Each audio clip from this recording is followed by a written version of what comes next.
Didier Robert, sénateur et président de région, et Ambroise Fayolle, vice-président de la Banque européenne d'investissement, ont signé le mercredi 13 mai à l'hôtel de région un contrat de financement d'un montant total de 500 millions d'euros sur 25 ans. C'est dans le cadre de la réalisation des travaux de la nouvelle route du littoral que la région Réunion bénéficie ainsi d'un prêt de la BEI pour financer ce chantier. Alors la BEI, comme banque de l'Union européenne, souhaite aider les populations de l'Union européenne le plus concrètement possible dans les projets qui permettent d'améliorer la vie quotidienne. Nous souhaitons apporter notre soutien avec un prêt de 500 millions d'euros à la nouvelle route du littoral. Il nous semble parfaitement justifié par la rentabilité économique et sociale de ce projet et l'amélioration des conditions de sécurité qu'elle permettra d'apporter. Alors ce prêt, il a suivi l'instruction classique des prêts de la BEI avec une étude par nos ingénieurs, par nos économistes et ça a abouti à la conclusion qu'on pouvait apporter notre soutien à ce prêt et donc on va le faire dans des conditions qui sont excellentes pour la Réunion puisque nous avons à la fois de très bonnes conditions de taux d'intérêt et parce que c'est un prêt qui sera de très longue durée, de 30 ans. Tout d'abord, je rappelle que ce projet d'infrastructure a été initié en son temps par l'État quand l'État avait une compétence sur la gestion des routes d'intérêt régional. Il y avait besoin, on le sait, il y avait besoin de reconstruire cette route, la route actuelle, qui est aujourd'hui en fin de vie. Ce nouveau projet, il a une durée de vie de plus de 100 ans. Nous sommes sur une infrastructure majeure qui a vocation à mieux relier le nord avec l'ouest et surtout le relier dans des conditions sécurisées.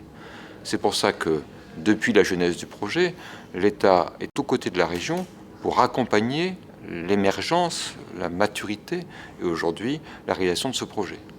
L'accompagner, ça veut dire quoi? Ça veut dire une très forte implication des services de l'État dans l'ensemble des procédures administratives, puisqu'un chantier pareil ne se fait pas sans un certain nombre de procédures administratives lourdes. Les services de l'État, en particulier de la DEAL, se sont impliqués sur le sujet depuis des années. Et puis l'autre élément important, vous l'avez dit, c'est l'implication financière. L'État, au travers d'une intervention directe et au travers de ce qu'on appelle le FCTVA, supporte à peu près la moitié du coût du chantier, c'est-à-dire plus de 800 millions d'euros. Avec ce prêt de la Banque européenne d'investissement, donc, nous arrivons à finalement boucler totalement le financement du projet de la nouvelle route du littoral. Donc c'est une avancée décisive et aujourd'hui en plus avec un taux qui est un taux particulièrement intéressant, moins de 2% sur 30 ans, donc cela veut dire qu'on est aujourd'hui vraiment en capacité de faire en sorte que nous puissions à la fois mener le chantier de la nouvelle route du littoral jusqu'à son terme, mais en même temps d'avoir les moyens nécessaires pour continuer à investir sur d'autres programmes tels que les lycées, tels que les centres de formation et puis un certain nombre d'autres projets routiers à la Réunion. Il y a d'un côté les grands chantiers réunionnais avec donc le chantier de la nouvelle route du littoral, avec les aéroports, avec le transport en commun, le Transeco Express, mais en même temps, parallèlement à cela, la collectivité continue à investir, continue à être aux côtés des Réunionnais pour faire en sorte que d'autres projets puissent aussi voir le jour. Il y a deux projets très importants pour lesquels nous sollicitons à nouveau les instances européennes, soit à travers la BEI dans un deuxième temps ou peut-être à travers le plan de Juncker. C'est d'une part le projet d'Écocité à Cambé, et puis c'est deuxième projet, celui du port bicéphale donc de Bois-Rouge dans l'Est.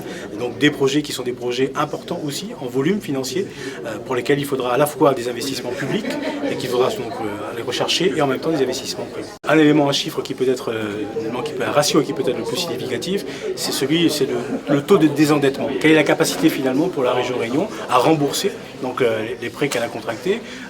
Pour la région Réunion aujourd'hui, ce taux est de 2,1 années comparativement à la moyenne nationale qui est plutôt de 3,8 voire 4 années. La nouvelle route du littoral, comme tous les projets que nous portons à la région Réunion, sont des projets d'intérêt général et qui échappent donc aux contingences politiciennes. Donc l'objectif c'est bien de pouvoir proposer aux Réunionnais et aux nombreux Réunionnais qui utilisent cette route au quotidien, de pouvoir l'utiliser dans les conditions de sécurité les meilleures possibles. Ça fait plus de 20 ans que l'on parle de projet de la nouvelle route du littoral. Nous avons choisi de la mettre en œuvre, de faire en sorte que ce chantier puisse effectivement démarrer. Et si je prends uniquement les chiffres de 2015, ce sont plus de 350 millions d'euros qui seront mandatés pour 2015 sur le chantier de la nouvelle route du littoral. Écoutez, je pense que le président Robert vient de s'exprimer là-dessus. Les choses sont claires. La route du littoral qui aura besoin au final de 18 millions de tonnes de roches. Ces roches seront prises sur le territoire réunionnais.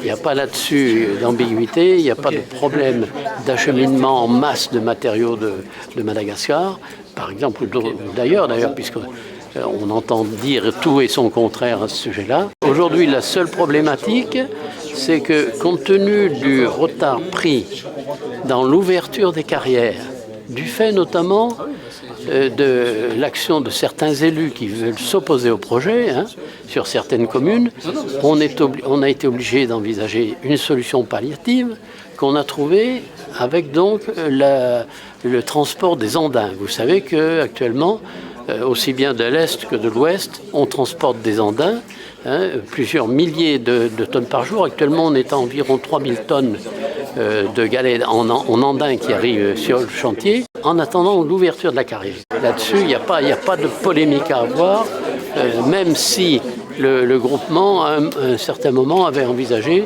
de faire venir de Madagascar une quantité extrêmement limitée de roches, de l'ordre de 200 000 tonnes de roches. Aujourd'hui, rien n'est fait. Aujourd'hui, on est sur la base d'un projet réunionnais pour faire travailler la Réunion, les transporteurs notamment.